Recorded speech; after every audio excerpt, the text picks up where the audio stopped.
Picture this. You're standing in a crowded courtroom where tension fills the air like electricity before a storm.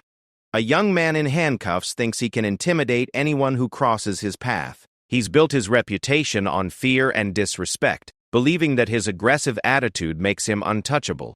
But today, he's about to meet someone who will shatter that illusion completely. What happens next will leave everyone in that room speechless, including seasoned lawyers, hardened criminals, and court officials who thought they'd seen it all. This isn't just another story about justice being served. This is about the moment when one person's arrogance meets an unstoppable force of dignity and strength that will change everything.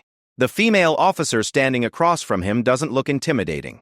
She's not the tallest or the loudest person in the room, but what she carries inside her is something far more powerful than any weapon or badge. It's a combination of wisdom, experience, and an unbreakable spirit that's about to teach everyone present a lesson they'll never forget. You think you know how this story ends, but trust me, you don't. What unfolds in the next few moments will challenge everything you believe about power, respect, and the incredible strength that comes from staying true to your principles when everyone expects you to break. This is the story of Officer Sarah Martinez, a woman who turned one man's biggest mistake into a moment that would inspire thousands, and prove that sometimes the quietest voices carry the most powerful messages. The morning sun cast long shadows across the downtown courthouse steps as Officer Sarah Martinez adjusted her uniform one final time before entering the building. At 34 years old, she had spent 12 years in law enforcement, working her way up from beat cop to specialized court security officer. Her colleagues respected her calm demeanor and professional approach, but they had no idea that today would test every lesson she'd learned throughout her career. Sarah had grown up in a rough neighborhood where respect was earned, not given, and where standing up for yourself meant the difference between survival and becoming a victim. Her father, a retired police officer, had taught her that real strength wasn't about showing off or making noise. It was about having the courage to do what's right, even when no one was watching, even when it was difficult, and especially when others tried to break you down. The courthouse buzzed with its usual morning activity. Lawyers rushed past with their briefcases. Families of defendants sat nervously on wooden benches, and court officers prepared for another day of managing the chaos that comes with the justice system. Sarah had seen it all before, but something about today felt different. Maybe it was the high-profile case on the docket, or maybe it was the tension she could sense building in the air. The case that would change everything involved Marcus Thompson, a 23-year-old man with a history of violent behavior and contempt for authority. His criminal record read like a textbook example of escalating antisocial behavior, starting with petty theft in his teens and progressing to assault charges, drug dealing, and intimidation tactics that had terrorized his neighborhood for years. Marcus had built his reputation on fear and aggression. He was tall, muscular, and had perfected an intimidating stare that made most people look away. In his mind, he was untouchable. He had learned that by being the loudest, most aggressive person in any room, he could control situations and make people bend to his will. This strategy had worked for him on the streets, in jail, and even in previous court appearances where his outbursts had disrupted proceedings and made everyone uncomfortable. What Marcus didn't understand was that his tactics worked primarily because people chose not to engage with him, not because they were actually afraid. Most law enforcement officers and court officials had learned that sometimes it's easier to let difficult people exhaust themselves rather than escalate situations unnecessarily. But Marcus interpreted their restraint as weakness, which only fed his arrogance and sense of power. As the morning progressed, the courtroom began filling with spectators, media representatives, and legal professionals preparing for what everyone expected to be a routine arraignment. Marcus was scheduled to appear on charges of aggravated assault and intimidation of witnesses, serious felonies that could result in significant prison time if he were convicted. Sarah took her position near the defendant's table, as was standard protocol for court security officers during high-risk cases. Her job was to maintain order, ensure the safety of everyone present, and intervene if necessary to prevent disruptions or violence. She had performed these duties hundreds of times before, but each case brought its own unique challenges and personalities. The defendant's attorney, an overworked public defender named James Walsh, had already warned the court about his client's tendency toward outbursts and disrespectful behavior. Walsh had tried to counsel Marcus about proper courtroom etiquette, explaining that showing respect for the legal process could only help his case, but Marcus had dismissed the advice with characteristic arrogance. When the bailiff called Marcus's case, the tension in the room immediately increased. Everyone could sense that this wasn't going to be a straightforward proceeding. Marcus shuffled into the courtroom wearing orange jail coveralls and handcuffs, his head held high with an expression that seemed to challenge anyone who dared look at him. From the moment he entered, Marcus began surveying the room like a predator marking his territory. His eyes lingered on the female court reporter, made intimidating gestures toward the prosecutor, and he muttered comments under his breath that were clearly intended to unsettle everyone around him. This was his usual pattern of behavior, designed to create an atmosphere of fear and unpredictability. Judge Patricia Williams, a seasoned veteran of the bench with over 20 years of experience, recognized the signs immediately. She had dealt with defendants like Marcus before and knew that establishing control early in the proceedings was essential for maintaining order. However, she also believed in giving everyone a fair chance to present themselves respectfully before taking more serious measures. As Marcus approached the defendant's table, he made a point of walking slowly, almost swagger-like, clearly trying to project an image of someone who wasn't intimidated by the legal system or anyone in it. His attorney whispered urgent instructions in his ear, reminding him to stand when the judge spoke and to answer only when directly addressed. But Marcus seemed to be ignoring every word. Sarah watched this display with professional detachment, her training and experience allowing her to assess the situation without emotional reaction. She had encountered many defendants who tried to use intimidation tactics, and she understood that Marcus's behavior was primarily performative, designed to make him feel powerful in a situation where he actually had very little control. What concerned Sarah more than Marcus's obvious attempts at intimidation was the effect his behavior was having on others in the courtroom. She noticed that the court reporter seemed nervous, constantly glancing up from her machine to keep an eye on Marcus's movements. The prosecutor appeared tense, shuffling through documents with slightly shaking hands. Even some of the spectators in the gallery seemed uncomfortable, shifting in their seats and whispering to each other about the defendant's aggressive demeanor. This was exactly what Marcus wanted to achieve. By creating an atmosphere of tension and unpredictability, he was attempting to gain psychological control over the proceedings. In his experience, when people were nervous or uncomfortable, they were more likely to make mistakes, overlook important details, or simply want to get the process over with as quickly as possible, which often worked in his favor. Judge Williams called the court to order and began reading the charges against Marcus. As was customary, she asked him to state his name for the record and confirm that he understood the charges being brought against him. This should have been a simple routine exchange, but Marcus had other plans. Instead of answering directly, Marcus turned towards Sarah, who was standing at her assigned position near the defendant's table. Something about her calm, professional demeanor seemed to trigger his need to assert dominance. Maybe it was because she was a woman in a position of authority, or maybe it was because she hadn't shown any visible reaction to his intimidation tactics. But Marcus decided that she would be his target. The moment that would change everything was approaching. But none of the people in that courtroom could have predicted how dramatically the next few minutes would unfold. Sarah had faced challenging situations throughout her career, but nothing had prepared her for what Marcus was about to do, or for the way her response would ultimately transform not just the immediate situation, but the lives of everyone who witnessed what happened next. The stage was set for a confrontation that would reveal the true character of both individuals involved and demonstrate that sometimes the most powerful responses come not from matching aggression with aggression, but from finding strength in principles that run deeper than any momentary display of force or intimidation. Marcus Thompson locked eyes with Officer Sarah Martinez and made a decision that would haunt him for the rest of his life. Instead of answering Judge Williams's straightforward question about his name and understanding of the charges, he turned his full attention towards Sarah and unleashed a string of profanity-laden insults that shocked everyone in the courtroom. "Why don't you tell that female officer over there to stop staring at me like she wants something?" Marcus said loudly, his voice dripping with contempt and sexual innuendo that made several people in the courtroom visibly uncomfortable. Maybe she should focus on doing her job instead of checking out real men who aren't afraid of anything. Even the court reporter stopped typing for a moment, unsure whether she should be recording such inappropriate comments. Judge Williams immediately raised her hand and began to speak, But Marcus wasn't finished with his display of disrespect. "I see how you're looking at me, lady cop," he continued, his voice getting louder and more aggressive with each word.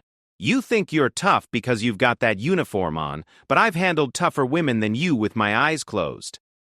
Why don't you come over here and I'll show you what a real man looks like?" The comments were deliberately crude and designed to humiliate Sarah in front of everyone present. Marcus had calculated that by attacking her as both a woman and an officer, he could demonstrate his dominance while simultaneously undermining her authority. In his twisted logic, he believed that making her uncomfortable or angry would prove his superiority and show everyone that he wasn't intimidated by law enforcement. What Marcus didn't realize was that his comments revealed far more about his own insecurities and fears than they did about Sarah's character or capabilities. His need to resort to sexual harassment and gender-based insults demonstrated that he had no actual power in this situation, and that his only strategy for dealing with strong women was to try to reduce them to objects rather than acknowledge them as equals.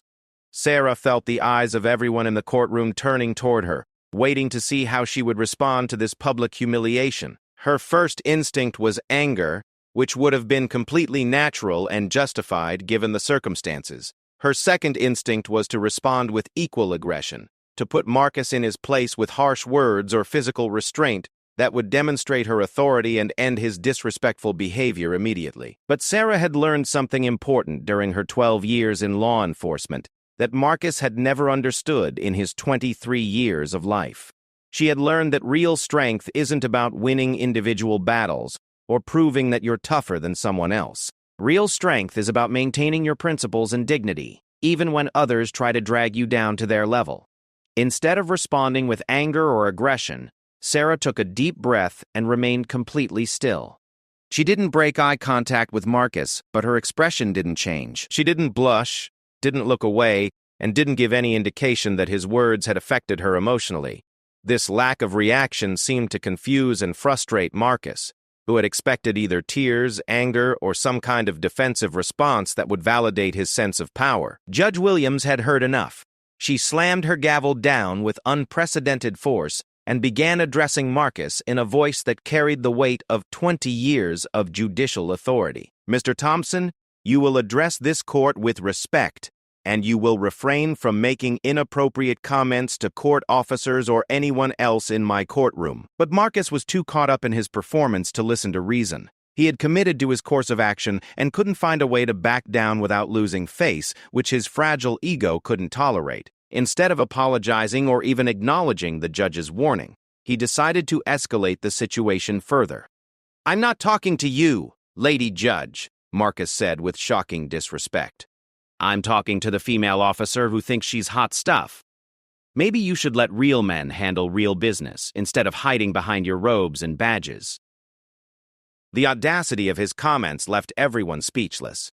Not only was he continuing to harass Sarah, but now he was also showing contempt for Judge Williams and the entire legal system.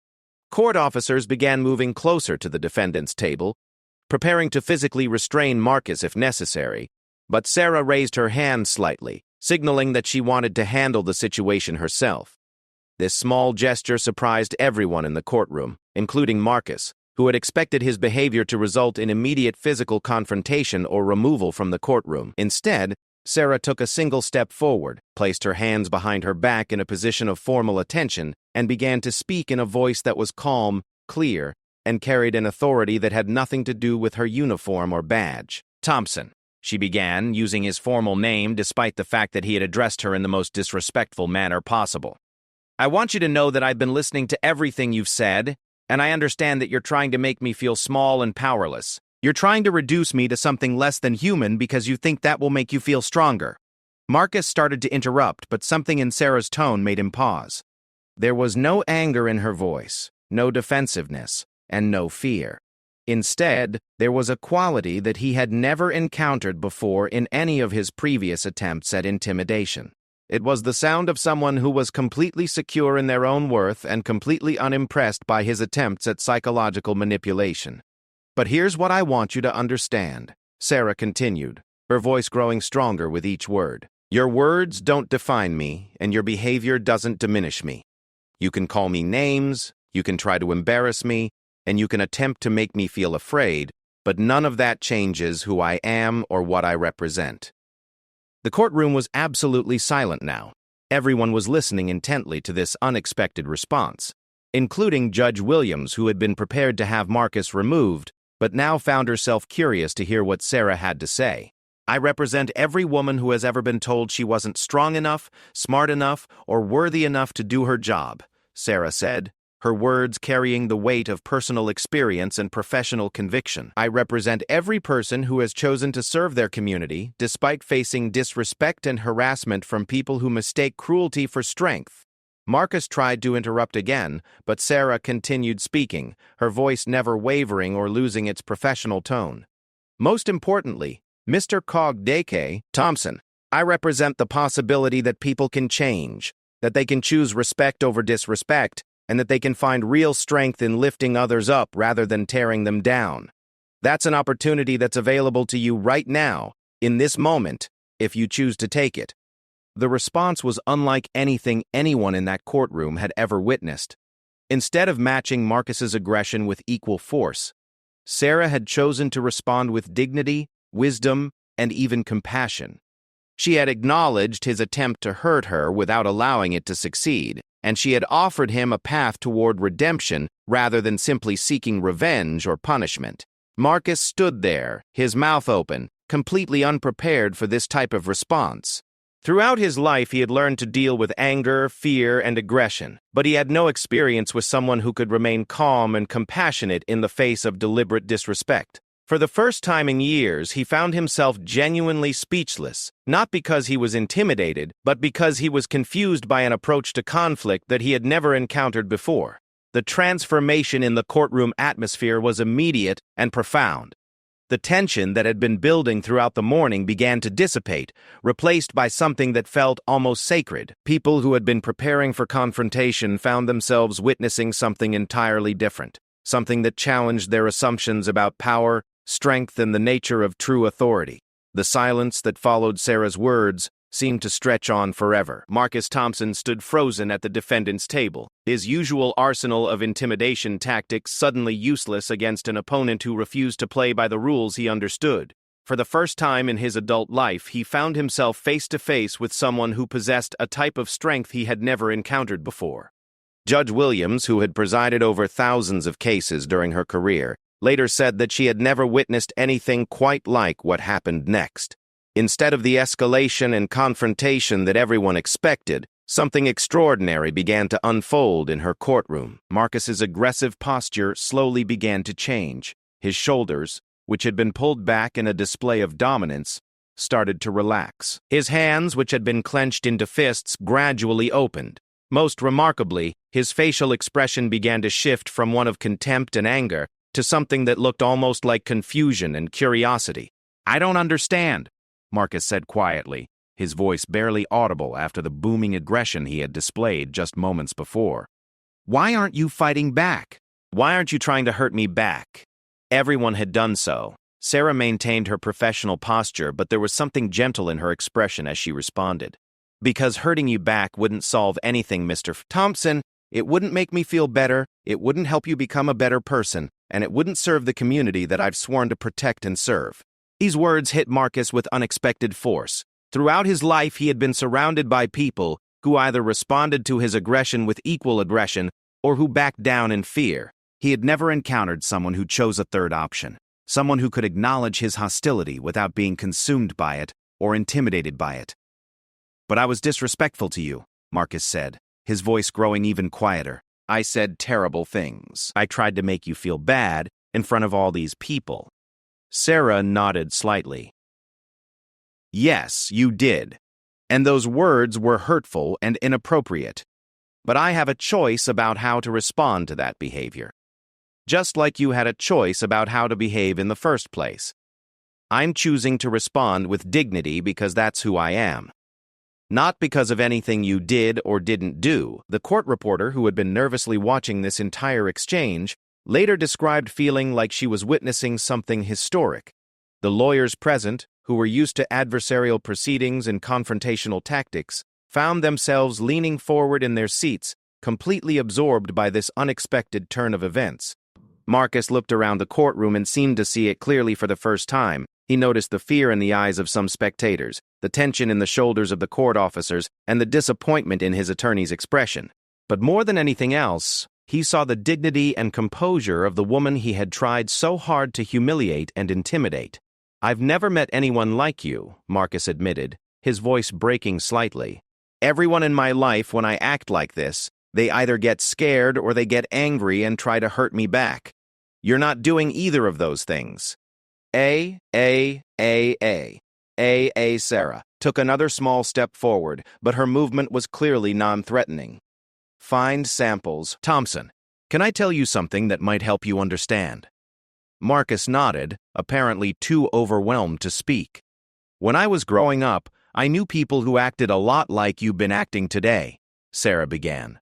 "They were angry, they were disrespectful, and they tried to make other people feel small because they felt small inside themselves. And you know what I learned about those people?"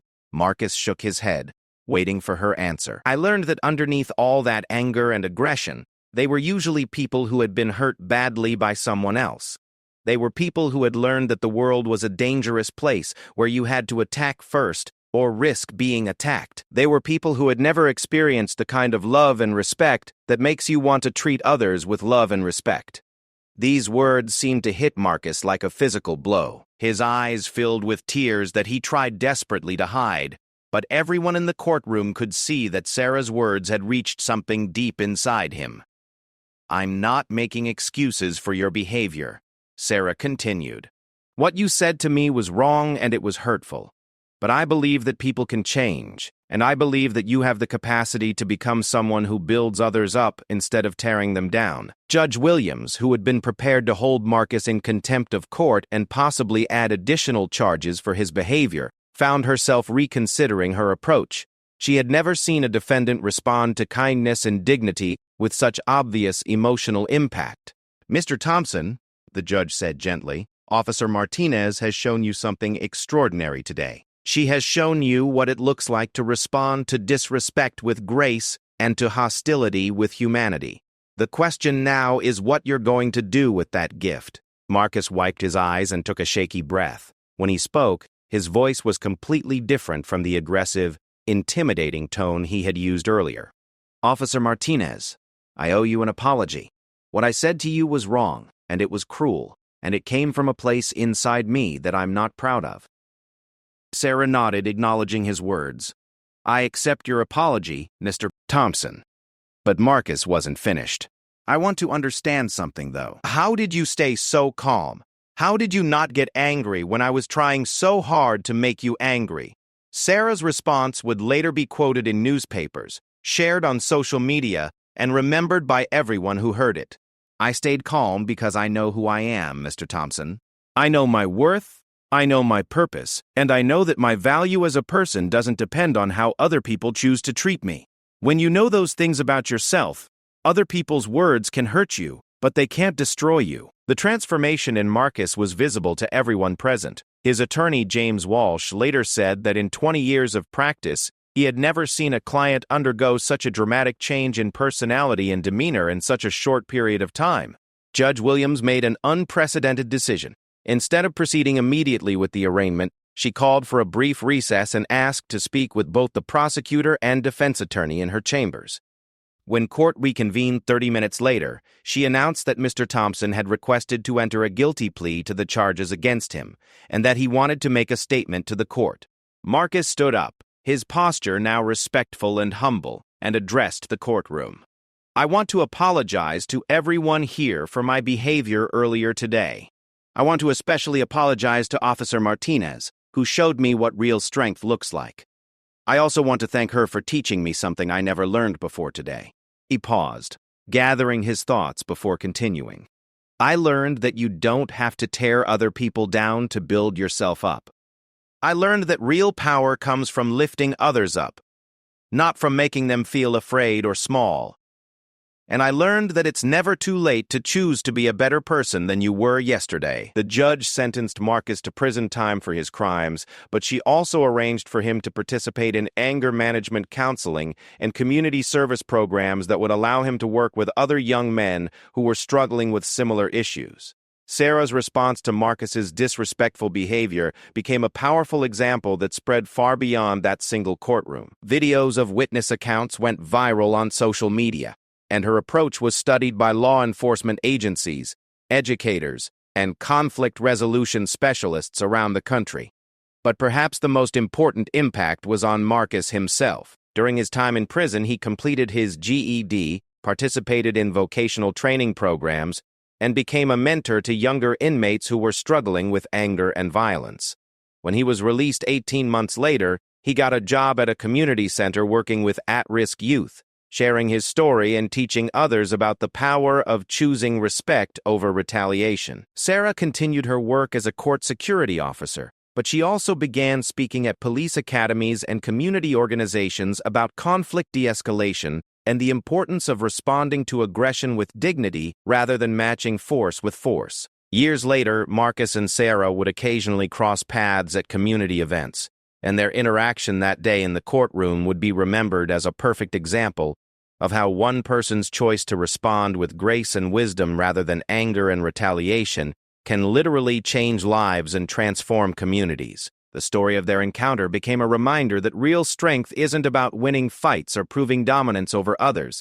Real strength is about maintaining your principles and dignity, even when others try to drag you down, and about seeing the potential for good in people even when they're showing you their worst behavior. Most importantly, it demonstrated that sometimes the most powerful response to disrespect isn't retaliation, but rather the kind of grace and wisdom that can touch someone's heart and inspire them to become a better version of themselves than they ever thought possible.